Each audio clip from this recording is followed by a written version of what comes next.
கமலா சாலமன். பேசுங்க அப்படியே.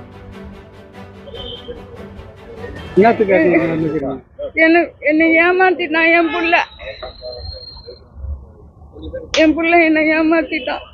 உன்னை பாக்குறேன்னு சொத்தெல்லாம் எழுதி வாங்கிட்டு என்னை நல்லா பார்க்கல. உன்னை கடைசியும் பார்க்கணுமான்னு சொல்லி நான் நினைவில்லாத நேரத்துல என்கிட்ட கையெழுத்து வாங்கி என் சொத்தெல்லாம் எழுதி வாங்கிட்டான். வாங்கிட்டு 1.5 கோடிக்கு வித்துட்டு எனக்கு ஒரு பைசா கூட கொடுக்கல. என்ன பண்ணாரு? அது என்ன பண்ணான்னு எனக்கே தெரியாது. என்ன நல்லா பார்க்கல. என் மருமக அசிங்கமா பேசுறா. என் பொண்ணுங்களையும் அசிங்கமா பேசுறா. என்னால தாங்க முடியல அதெல்லாம். அதனால நான் போன் பண்ணேன், சின்ன பொண்ணுக்கு போன் பண்ணேன். யாருக்கும் போன் பண்ணக்கூடாது, போனை எடுத்து உடைச்சு போட்டான். அதுல என்ன போன் பண்ணல.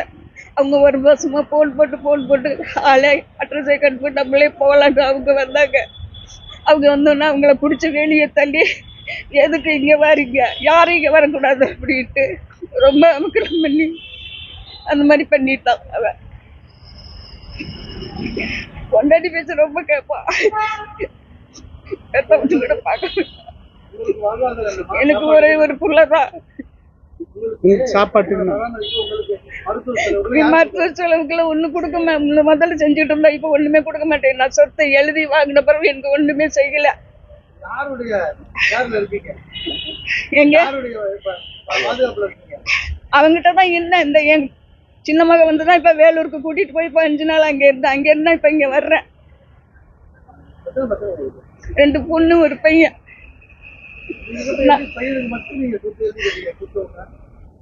அப்ப நினைவு இல்லாம இருந்தப்பா இடுப்புல இருந்து 10 லட்சத்துக்கு இடுப்பு ஆபரேஷன் சொல்லிட்டாங்க. எனக்கு அவ்வளவு வருமானம் கிடையாது. வீட்டை லோன் போட்டுதான் உனக்கு வாங்கி ஆபரேஷன் பண்ணணும் அப்படின்னு சொன்னான். சரின்னு நானு கையெழுத்து போட்டுட்டேன்.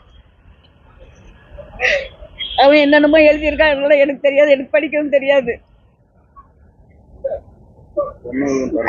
பொண்ணுங்களுக்கும் ஒண்ணும் கொடுக்கல. அங்க கூட வந்து என்ன கூப்பிட்டு இல்ல இங்க இருக்குன்னு சொன்னா இன்னும் நல்லாவே பார்க்கல. அவ ரொம்ப மோசமா பேசுறான். அதனால நான் வந்து எங்க சின்ன பொண்ணுக்கு இவ்வளவு நாள் அவங்க வேண்டான்றாங்க.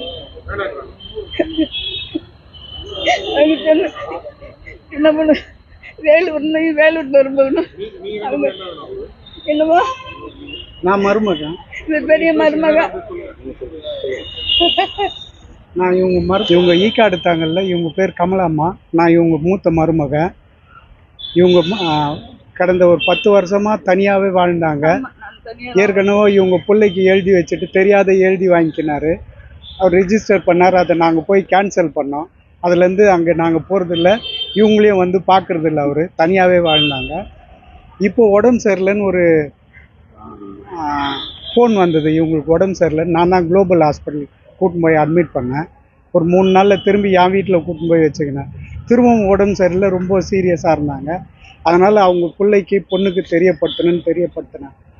அதில் ஹாஸ்பிட்டலில் என்ன சொன்னாங்க, முதுகு தண்டு பிரச்சனை இருக்குது, ஆப்ரேஷன் பண்ணோம் அப்படின்னாங்க.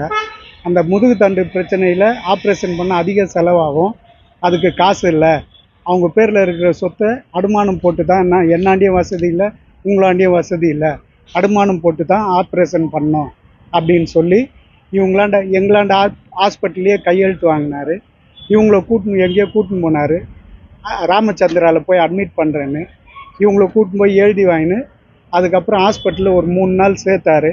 அப்புறம் பார்க்கலாம், ரொம்ப சீனியர் சிட்டிசன், முதுகு தண்டு பண்ணாலும் இவங்களுக்கு சுகர் இருக்குது, வயசு அதிகம், நிமிந்து நடக்க முடியாது, பிரச்சனை ஆகும்னு பண்ணவும் இல்லை. சிகிச்சை பெற்று திரும்பி அவர் வீட்டுக்கே கூட்டின்னு போயிட்டார். எங்களை தொடர்புக்குள்ள நான் போய் பார்த்தேன். அதுக்கு எங்களாண்ட சண்டை போட்டு அமுச்சு விட்டாரு. நான் அதுலேருந்து பேசுகிறதும் இல்லை, பார்க்குறதும் இல்லை. இவங்க ஃபோனில் பேசின்னு இருந்தாங்க.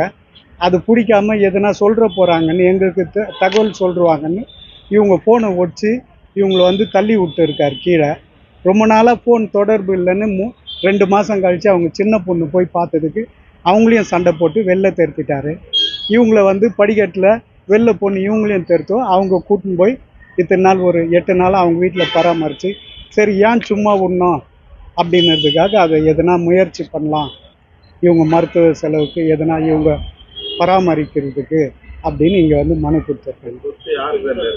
இவங்க பேரில் இருந்த சொத்து அவர் பேரில் செட்டில்மெண்ட் வாங்கின்னு வித்துட்டார். திரும்ப எனக்கே தெரியாம இவங்க வீட்லயே கூட்டின்னு போய் விடலான்னு வந்தோம்.